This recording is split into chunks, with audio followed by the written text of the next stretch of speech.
اعوذ باللہ من الشیطان الرجیم، بسم اللہ الرحمن الرحیم۔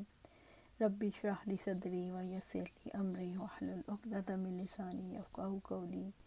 کیا ان عورتوں اور بچوں وغیرہ کے لیے غسل جمعہ ضروری ہے جنہیں جمعے کے لیے آنا ضروری نہیں؟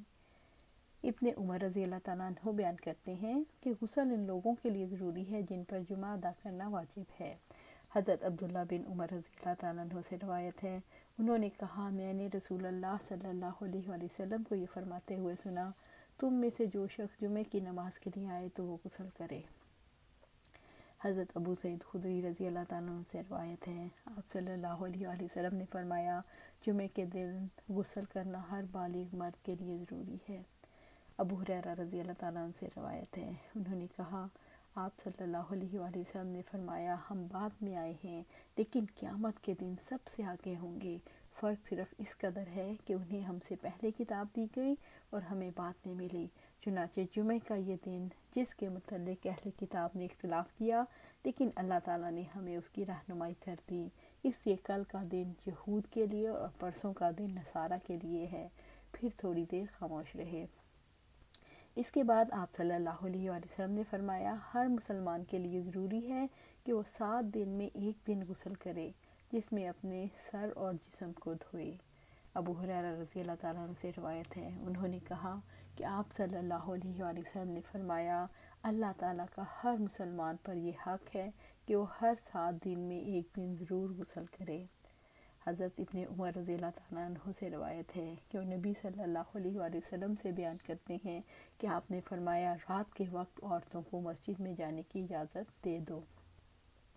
حضرت ابن عمر رضی اللہ تعالیٰ عنہ ہی سے روایت ہے، انہوں نے فرمایا، عمر رضی اللہ تعالیٰ عنہ کی زوجہ محترمہ فجر اور عشاء کی نماز ادا کرنے کے لیے مسجد میں جاتیں اور جماعت میں شریک ہوتیں۔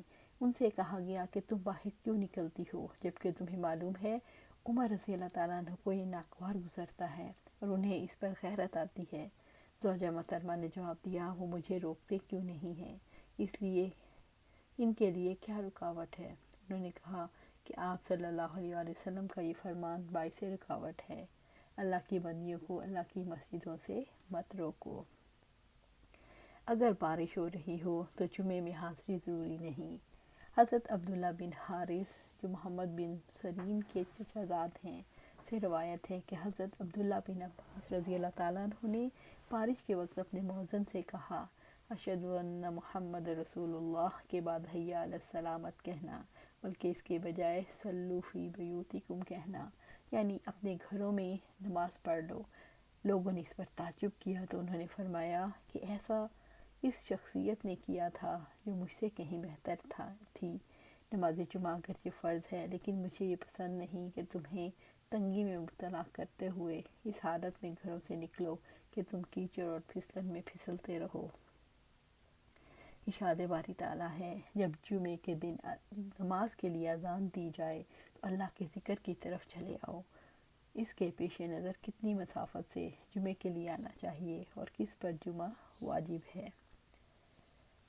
عطا بن ابی رباح نے کہا، جب تم کسی بستی میں ہو جہاں جمعے کی نماز ہوتی ہو اور جمعہ کے دن نماز کے لیے اذان دی جائے تو تم پر نماز جمعہ کے لیے حاضر ہونا ضروری ہے، خواہ تم اذان سنو یا نہ سنو۔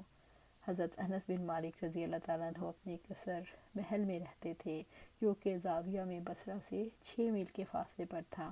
آپ کبھی وہاں جمعہ پڑھتے اور کبھی نہ پڑھتے بلکہ بصرہ کی جامع مسجد میں جمعہ کے لیے تشریف لے جاتے۔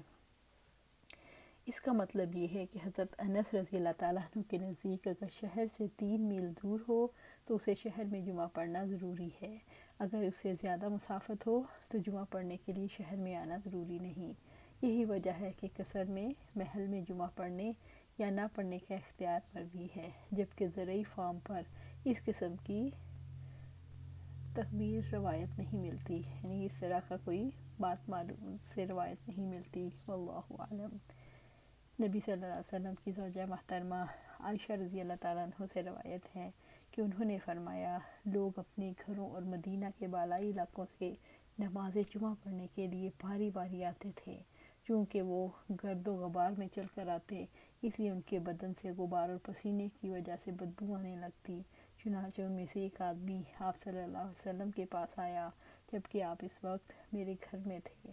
تب نبی صلی اللہ علیہ وسلم نے فرمایا کاش کہ تم لوگ اس مبارک دن میں نہا دھو لیا کرو۔ اللہ سبحانہ تعالیٰ سے دعا ہے کہ ہم اپنے مبارک دن جمعے والے دن سب غسل کریں، اس کی خوب تیاری کریں، سورۃ کہف کو پڑھیں اور اس کے ساتھ جو ریمائنڈر ہے اس کو اپنے ذہنوں میں بٹھائیں کہ پورے ویک کے لیے یہ ریمائنڈر ہے، اور اپنی زندگیوں کو قرآن و سنت کے مطابق منور کریں۔ اللہ سبحانہ تعالیٰ ہمیں قرآن و سنت کے مطابق زندگی گزارنے کی توفیق دے اور اس پر جمع دے۔ آمین یا رب العالمین۔